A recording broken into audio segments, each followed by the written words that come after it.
그냥 현장에서 뼈 조각이 발견이 됐죠. 이 유실 문제 짚어봐야 하겠는데요. 유해 발굴 권위자 박선주 충북대 명예교수 전화 연결됐습니다. 안녕하세요, 교수님. 네, 안녕하세요.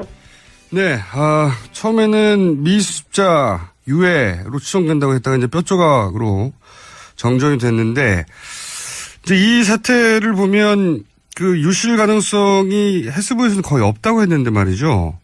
예. 그런데 유실 가능성이 있다고 봐야 하지 않겠습니까, 이제는? 글쎄, 배가 넘어갔을 때 바닥에 있었던 면이요, 좌현. 네.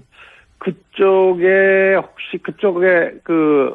방지망이 다 설치되어 있었는지, 네. 그걸 저는 모르겠네요. 그러니까 위에는 방지망이 설치된 걸 봤는데, 예. 뉴스에서. 그 밑에 바닥에 있었던 부분. 예. 근데 만일 그쪽 선실, 네. 그쪽 선실 쪽에 미수습자가 남아 있었다면은 들어올리는 과정에서 또는 이동하는 과정에서 유실의 가능성이 있지 않을까 이렇게 생각되네요. 상식적으로 생각해도 그쪽에 바닥에 다 있었기 때문에 망을 설치하기는 어려웠을 것이고, 그죠? 만약에. 예. 그래서 이제 들어올렸을 때, 예. 그리고 이제 반잠수선식으로 거기에 올라갔을 때, 계속 물이 빠지면서, 예. 유실됐을 가능성. 근데 그쪽에 사람이, 이제 미수습자가 없었으면 괜찮은데, 그쪽 그렇죠. 사이드에. 만약 있었다면은, 거기에 대한 조치를 책임이라도 해야 되지 않을까 생각되네요. 지금도 그쪽은 망이 없는 걸로 알려졌는데, 지금이라도 해야 되지 않습니까? 네, 그렇습니다. 지금이라도 만일 그쪽에 미수습자가 있든 없든 간에 네. 유실물을 막으려면은 그쪽도 막아줘야 되죠. 예, 그게 이제 100여 군데가 넘는다고 하는데 그것도 이제 걱정이고 또 한 가지 저희가 궁금한 것은 이제 3년이나 바닷속에 있지 않았습니까? 예. 그 미수습자는 어떤 상태일 거라고 추정하십니까? 저희가 3일 전에 이제 국회에서 어떻게 수습 방안을 논하는 자리에서 그런 얘기를 했는데, 외국에도 이렇게 이제 연구된 예가 별로 많지는 않지만은, 네. 연구된 예가 있어요. 물속에 이제 사체가 있을 때 어떤 변화가 일어나는가. 예. 그런데 보니까 대개 이제 1년 6 정도 넘어가면은, 네. 연조직은 다 없어지고, 물론 이제 조건에 따라 다를 수 있습니다. 옷을 입었다든지, 또 미실이 이렇게 막혀 있다든지, 하지만 그렇지 않은 경우에는 연조직은 다 없어지고 네. 뼈도 이제 다 노출되면서 관절, 네. 몸에 관절들이 이렇게 전부 다 이렇게 떨어지는 거죠. 아하. 그런 가능성이 아주 높습니다. 이게 36개월 됐는데 36개월 된 당시 외국의 문헌들 보면은 그럴 경우 남아있는 뼈는 이제 몇 개가 이렇게 남아있다 이렇게 나와 있거든요. 근데 지금 최악의 경우라고 저희가 생각을 하더라도 예. 뼈가 온전한 상태로 남아있지 않을까 이렇게 추정하고 있습니다. 물속에서 이제 물결도 있고 물 흐름도 있으니까 이게 관절도 풀어졌을 것이고 뼈가 한 자리에 없을 수도 있겠군요. 예, 그러니까 이제 물속에 빠지면은 가장 이제 먼저 영향을 미치는 게 이제 물고기라든지 네, 그렇겠죠. 바닷물 속에서 살고 있는 갑각류라든지 비동물 이런 것들이 순차적으로 이제 공격을 하거든요. 네. 그 다음에 거기에 이제 파도도 있고, 염분도 있고, 해류도 흐르고, 이런 종합적인 요인으로 보면, 사람 자체가, 네. 조직이 연조직이 남아있기는 어려울 것 같습니다. 또 관절도 온전한 상태가 아니라. 예, 예, 흩어져 있을 가능성이. 예, 흩어져 있을 수도 있겠군요. 네, 그것도 이제 해류에서 한 자리가 그냥 흩어질 수도 있다.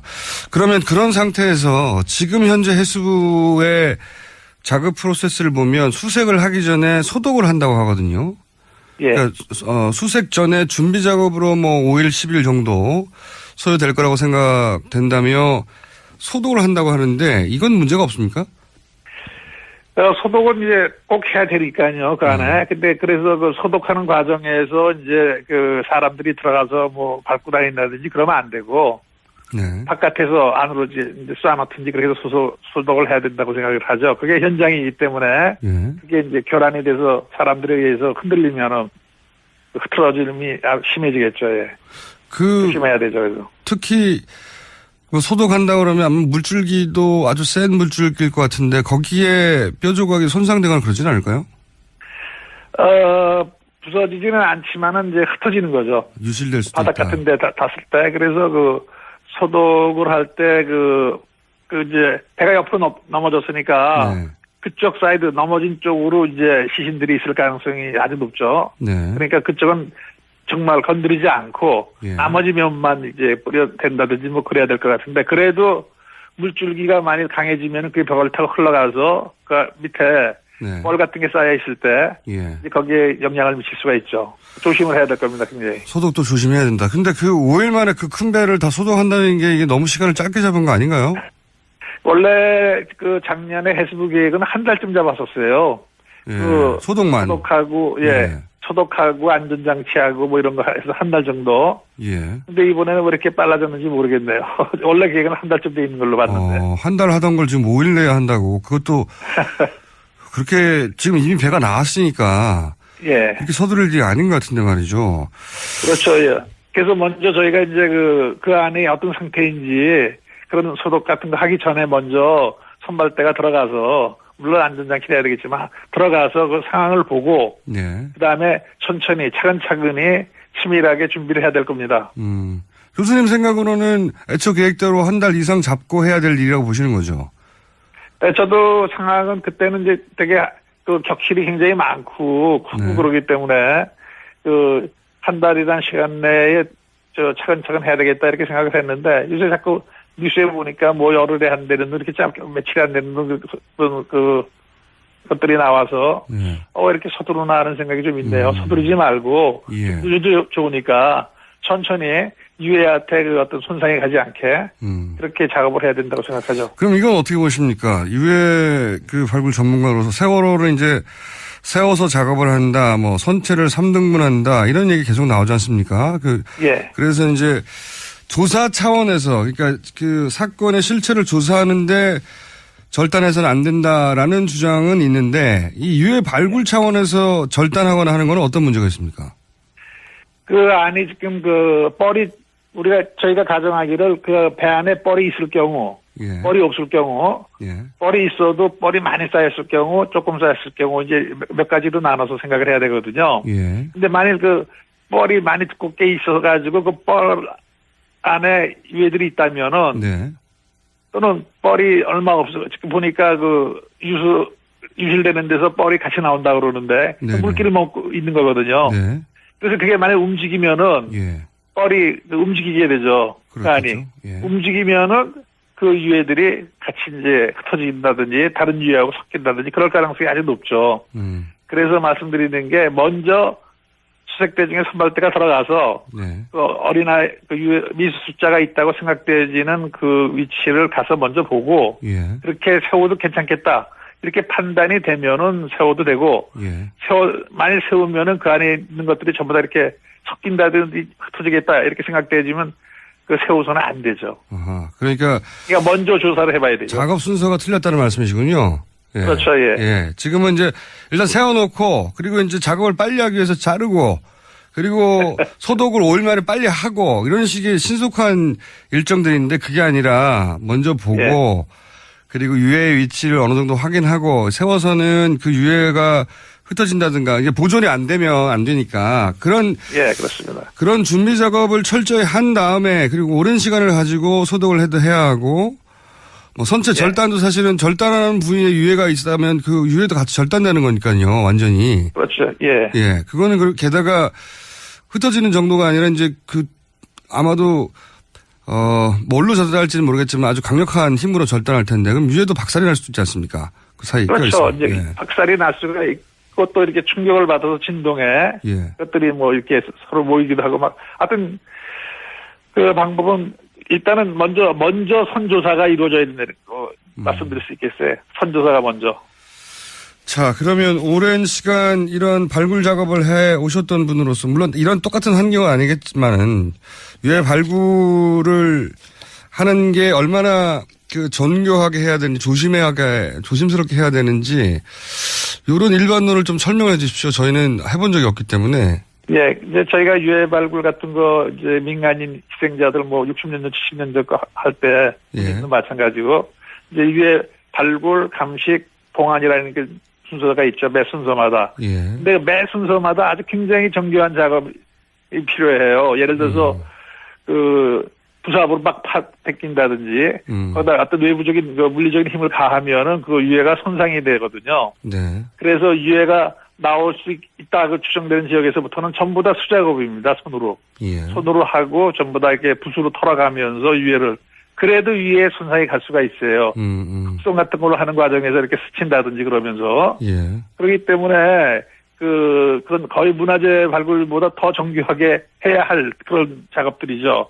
그런데 세월호 같은 경우는 그 유족들하고 직접적으로 관련돼 있잖아요. 네네. 굉장히 민감한 사항이기 때문에 만일 수습하는 과정에서 유해가 손상을 입는다든지. 또 다른 상처죠.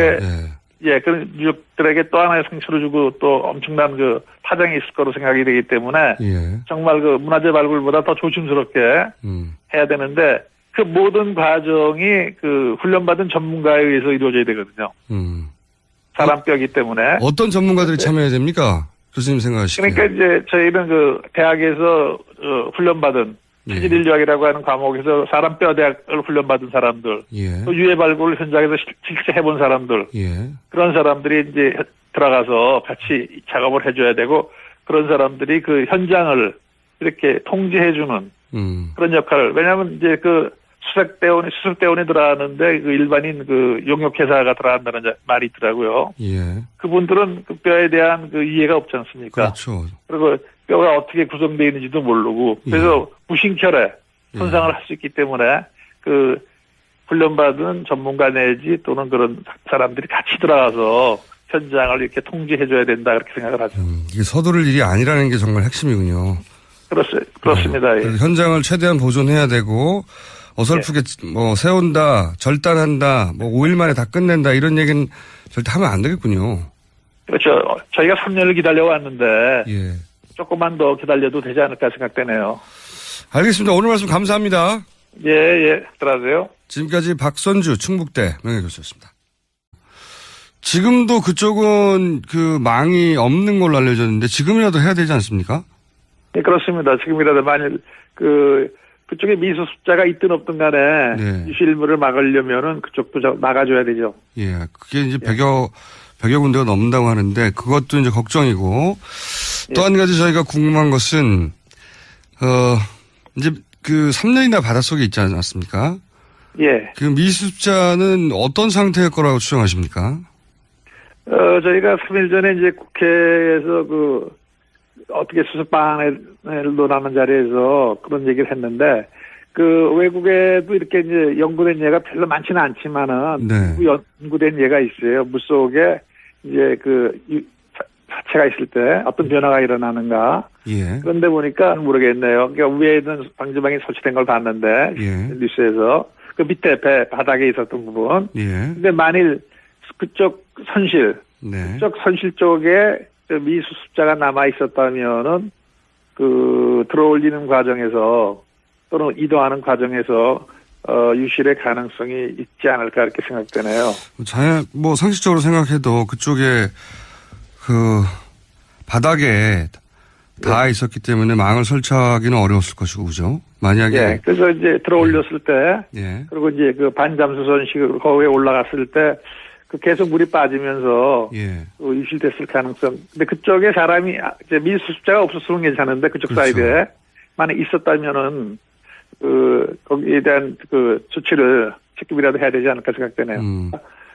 대개 이제 1년 6 정도 넘어가면은, 네. 연조직은 다 없어지고, 물론 이제 조건에 따라 다를 수 있습니다. 옷을 입었다든지, 또 밑실이 이렇게 막혀 있다든지, 하지만 그렇지 않은 경우에는 연조직은 다 없어지고, 네. 뼈도 이제 다 노출되면서, 관절, 네. 몸에 관절들이 이렇게 전부 다 이렇게 떨어지는 거죠. 아하. 그런 가능성이 아주 높습니다. 이게 36개월 됐는데, 36개월 된 당시 외국의 문헌들 보면은, 그럴 경우 남아있는 뼈는 이제 몇 개가 이렇게 남아있다, 이렇게 나와 있거든요.